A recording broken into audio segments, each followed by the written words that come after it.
Hey guys, what's up? Today I have a few important updates and some really big topics that I'm going to dig into.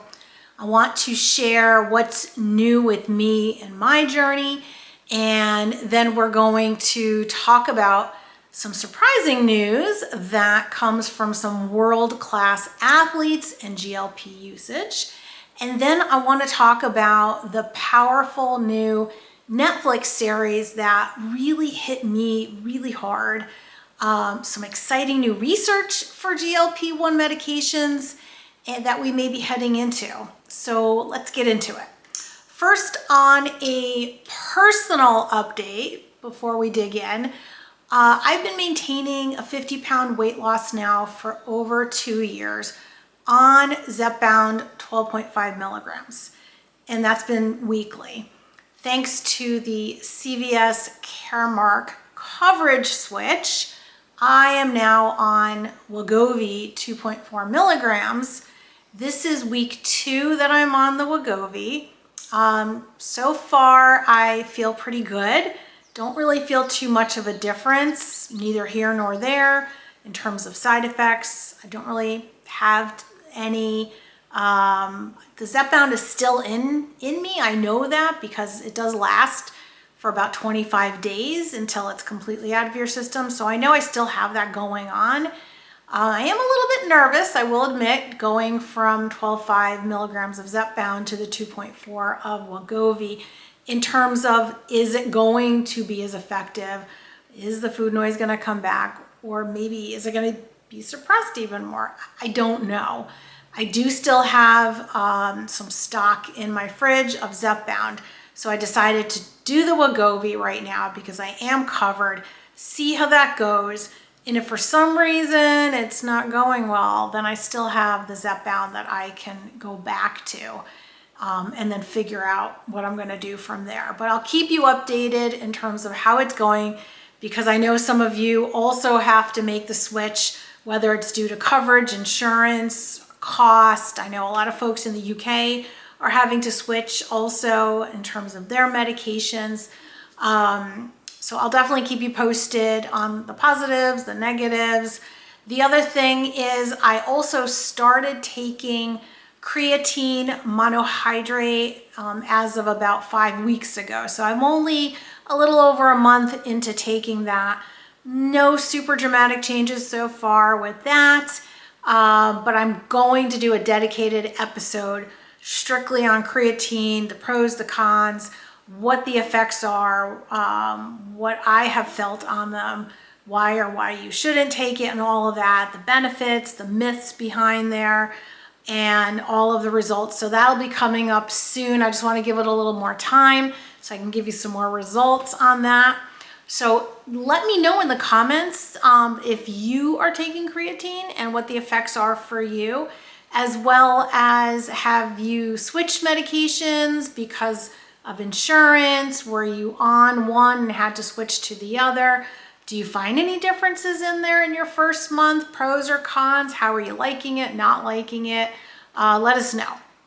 All right, so 2 of the most famous American athletes out there have come forward pretty loudly with taking a GLP-1, essentially saying that biology is beating willpower, right? So Serena Williams shared that even though she is a world-class athlete, training, has the best nutrition, the best resources and everything, her body was still not responding after having baby number 2. She could not lose the weight. She was having some health issues with her blood glucose, and everything she tried was not working. And she finally tried GLP-1 and it helped, and she was able to lose the weight. Another big athlete, we'll get into some more details on that, another big athlete who has also lost with a GLP-1 is Charles Barkley. He was on it, he lost a ton of weight, he went off of it, and he regained the weight, and now he's back on it because being overweight having obesity is a chronic relapsing disease that for the most part can be managed with using a GLP-1, not a cure. So today we're going to unpack all their stories, the stigma. I also want to get into the Netflix series that they did on The Biggest Loser, and that was quite painful to watch, although it was really good. I mean, I'm going to give you my take on it as well. And then lastly, I'm going to get into some of the new stuff that the GLP-1s are coming out with, which is super cool. The new science that is really showing what GLP-1s can do that's beyond the scale. It's more looking at disease management and longevity. If an elite, disciplined athlete needs medical treatments after pregnancy, especially because of the shifts in the hormones and all that stuff, if that person needs a GLP-1, then, what are the normal people like us supposed to be doing? I really hope that Serena Williams coming out and saying, hey, I'm on a GLP-1, I've done all the things, and it's really helped me. I'm really hoping that that is going to help reduce the stigma around taking a medication for something that's really biology and disease related. Now, Serena is partnering with a telemedicine company called Ro, and she's getting paid for it. However, that should not erase the message because, again, this is not about morality or character. It's about the biology.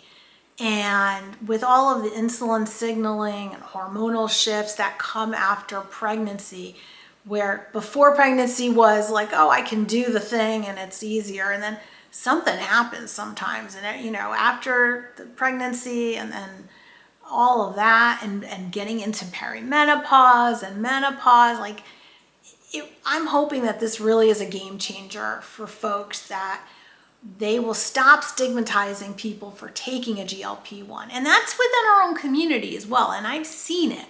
I've seen people in our own community who are like, oh, well, if you only have, fill in the blank, X amount of weight to lose, should you be on one? But the bottom line is we really don't know anyone's health story.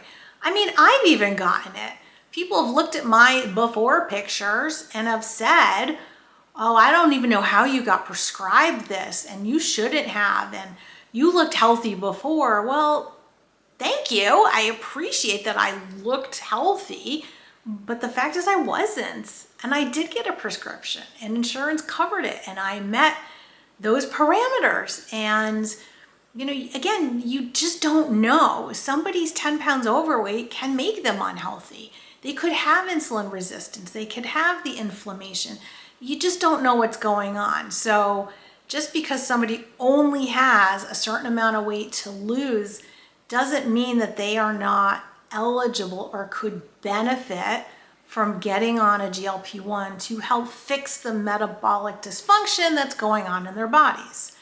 And also now we have to look at Charles Barkley, right? He was on a GLP-1. He lost 50, 60 pounds on it. Again, another super elite athlete. Now, 50 to 60 pounds on someone like him, it's a smaller percentage because he's a pretty big guy, but it's still a significant amount of weight, and it helped to reduce his weight and anything health issues that were going on. But for whatever reason, he went off the GLP-1, and lo and behold, guess what happened? He regained all the weight again. And now he's back on a GLP-1. And he also is partnering with the same telemed company that Serena is, which is Ro. And he's back on and he's, hoping to lose the weight again, which, I'm sure he will. But that just goes to show you that when most people go off of a GLP-1, it has been shown they're going to regain the weight. Not everybody. You could be an exception. But it's already been shown in clinical trials and whatnot. I think it's the step 1 trial that people who have stopped taking semaglutide, which is the step 1 trial, the participants regained about two-thirds of their weight in the first year. And then in 2 years, they regained all of it plus a little bit more.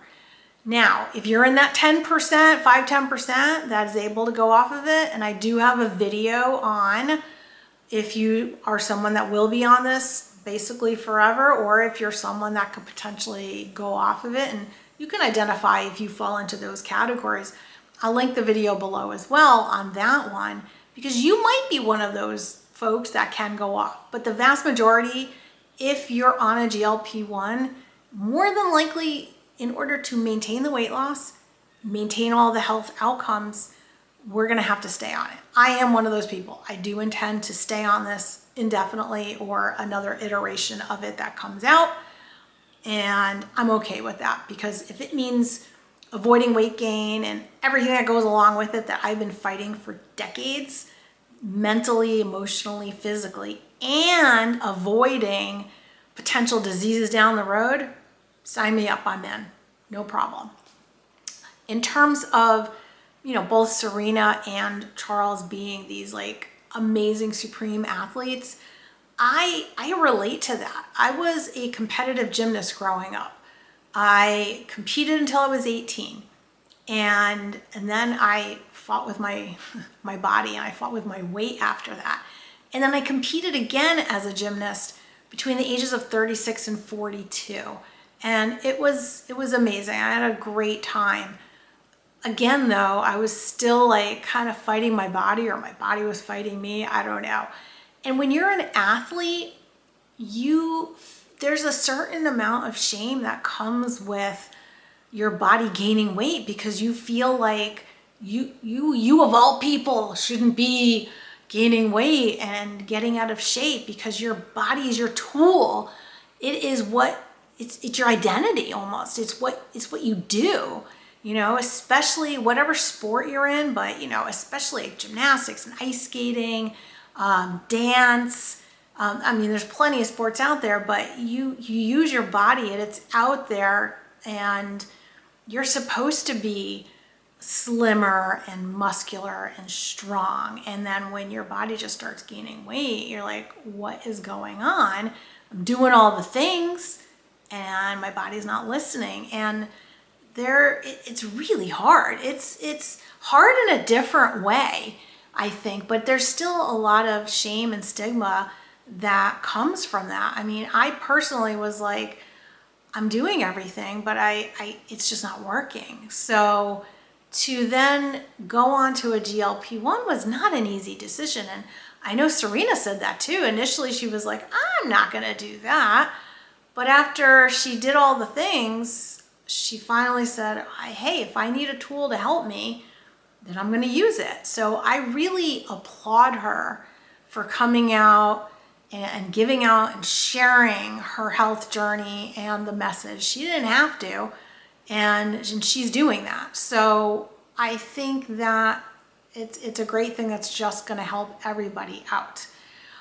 So let me know in the comments below, what are your thoughts on it? Like, are you happy she came out? Like, I know there's some criticism out there too, especially because she is getting paid and she has a partnership, and her husband is part and parcel to, the whole row company and whatnot. But again, I don't think it takes away from the message and what she has done to help push that conversation forward.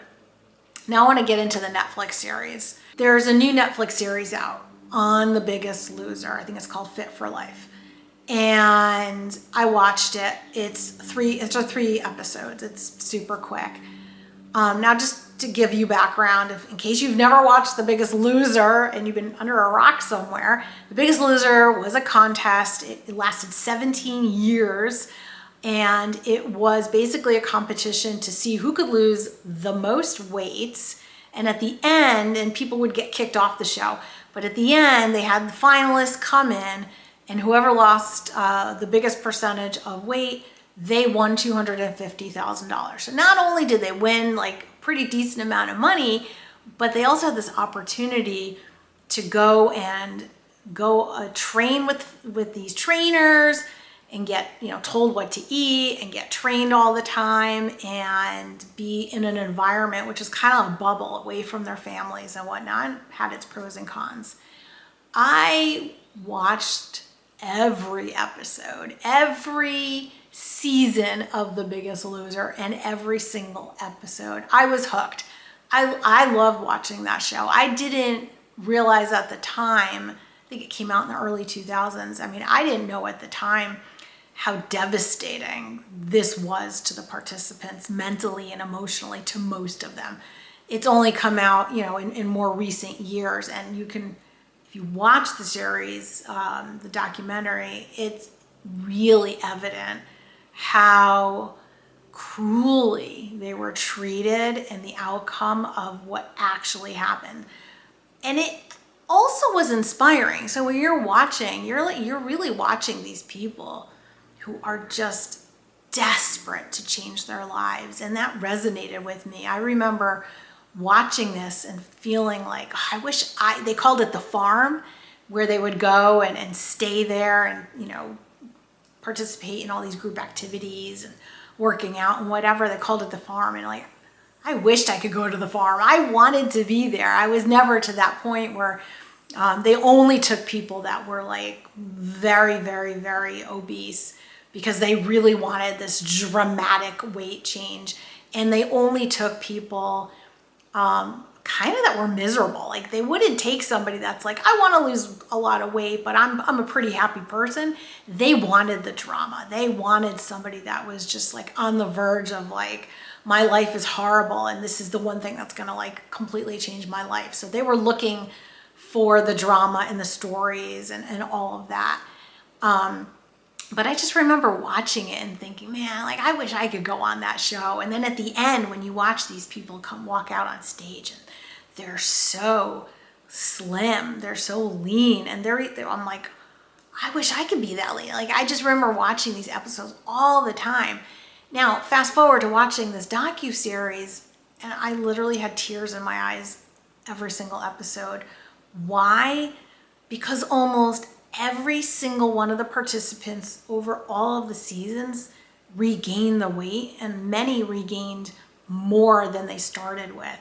And it was so sad because they were so desperate to lose this weight, to change their lives, change their relationships, to be able to be more active with their kids and participate in life more. And then to watch them slide back. And they felt there's so much shame attached to that. Here they're talking about having this opportunity that some of them feel like they let people down. They let the public down, or they let their families down, or they let themselves down. And it was just really hard to watch. And it was really hard to watch also how they really were beaten emotionally, mentally, physically. Some were put on they said they were eating 800 calories a day. Who could do that and working out 5 or 6 hours a day?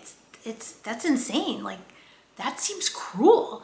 Now, some of the participants raved about their trainers and absolutely loved their trainers, Bob and Jillian. And then there were some that really did not like them whatsoever. So it really was kind of black and white, somewhere on this side, somewhere on this. One of the contestants named her baby after Bob and named her baby Harper after Bob Harper. So she obviously loved him, and she had a completely different perspective on him. And then there were other people that absolutely could not stand him. So it was really interesting. And some of the contestants who had regained the weight, they are on GLP-1s now, and they interviewed them, and you could see it. They're slimmer. You could see the inflammation is down. They just seemed calmer and more relaxed. And then there was one contestant, I think it was Danny, and he was the person that lost the most weight out of anyone from any season. I think it was something like 240 pounds in 6 months, which seems crazy. And he won. And then he couldn't manage to keep the weight off. He like almost everyone else, over the years regained plus more. And they did interview him. And my heart just went out to him. It was just so sad to see how much weight he put on and how it really affected him mentally and emotionally, obviously physically as well, and what that means for him.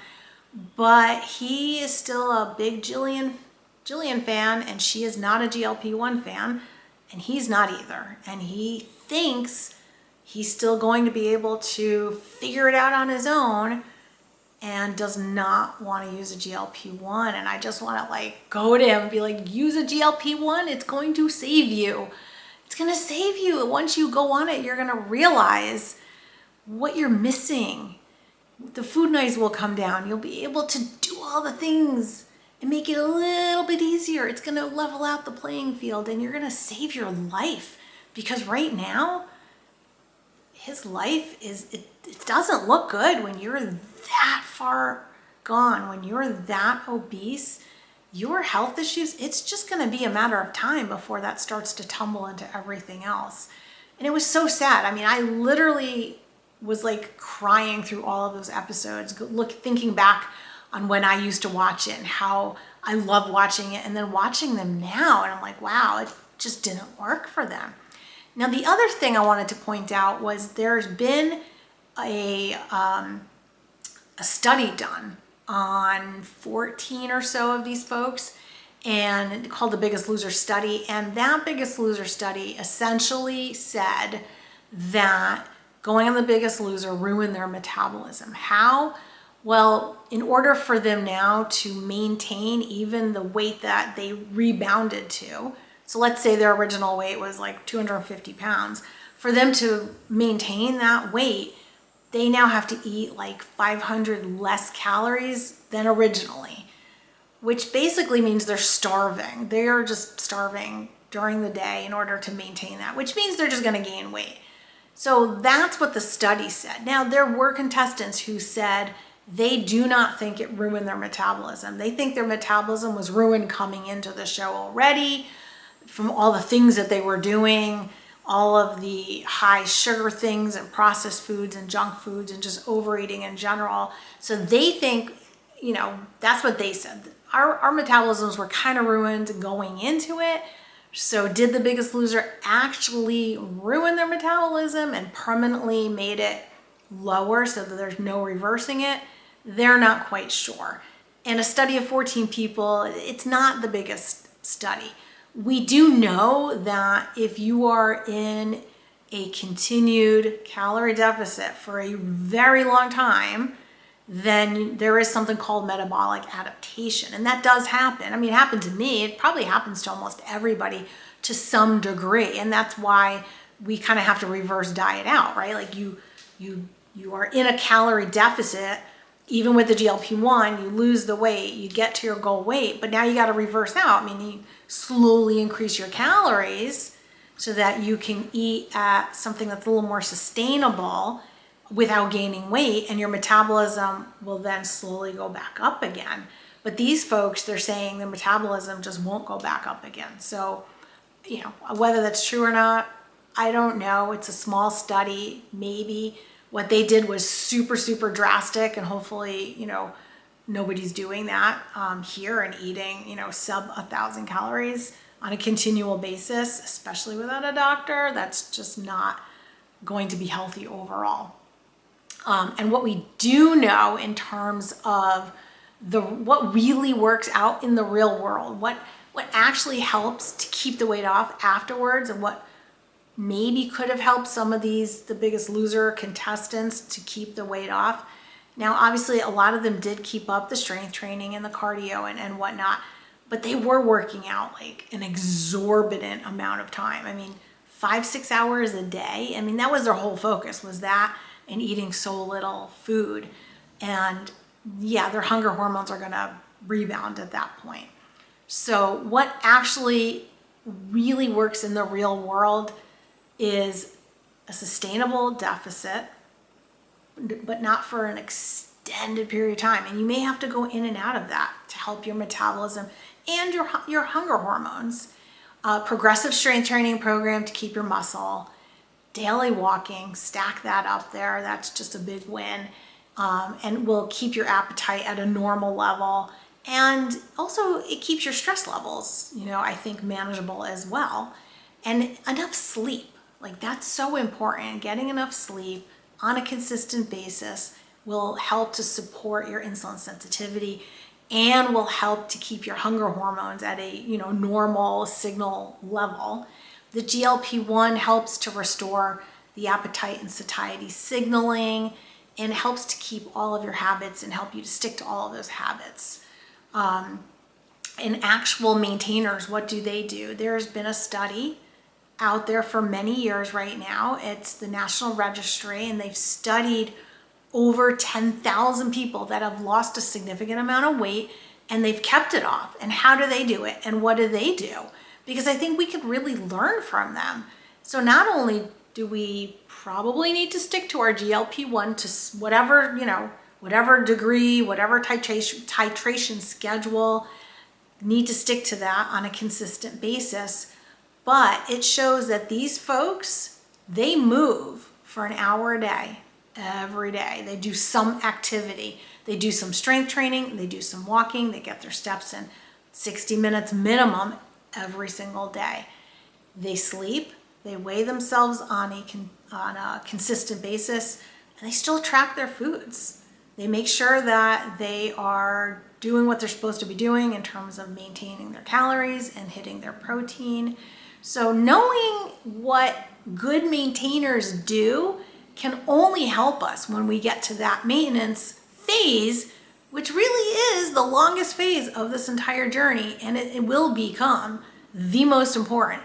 If you're in the losing phase, of course, that's all you can think about. That is the most important because that's where you're at right now. And you hope to want to get to my goal weight, and then what? And then you gotta have a plan. You have to have a plan. You can't go back to what you were doing originally. You have to have a plan so that you can adhere to whatever that plan is and sustain it long term in a feasible way that makes you happy, that keeps you sane. And consistent movement is absolutely part of it. It's consistent strength training, keep the muscle, keep the walking 2 to 4 times a week.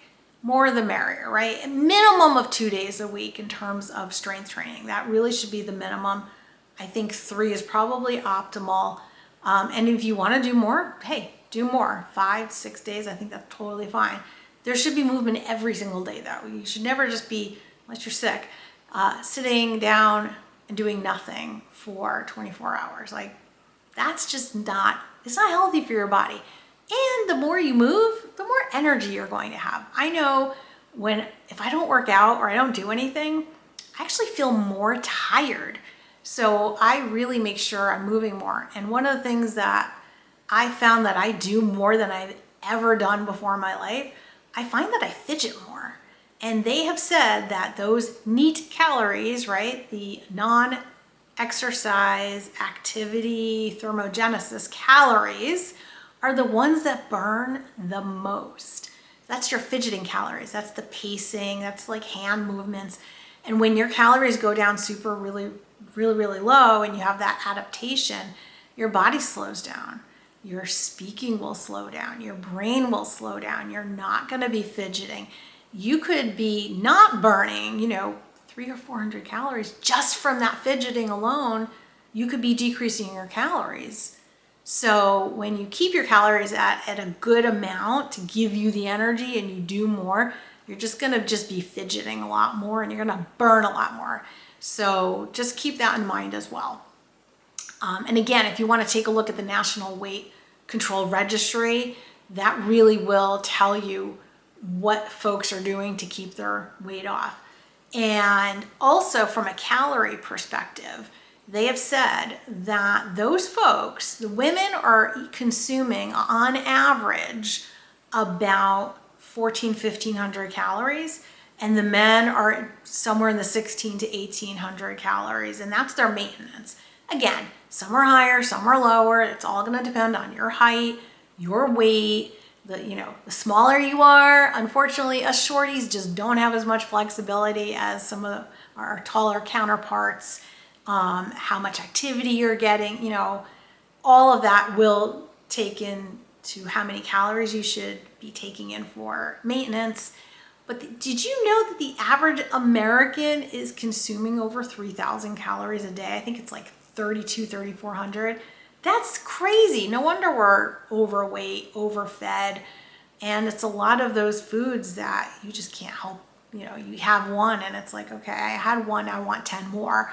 And I'm no exception. I'm like that too. That's why I try to avoid certain trigger foods, because if I know I can't just have one, I'm just not even gonna start. So what's beyond the scale with these GLP-1s? This is like fascinating. And I get asked this question, well, what do you think, the long term is going to be with these GLP-1s? And are you afraid of staying on it long term? And I'm like, no, I'm actually really happy. And I feel fortunate that I'm on it, because I think long term, I think almost everyone's going to probably be on this at some point. They should probably sprinkle a little GLP-1 in the water.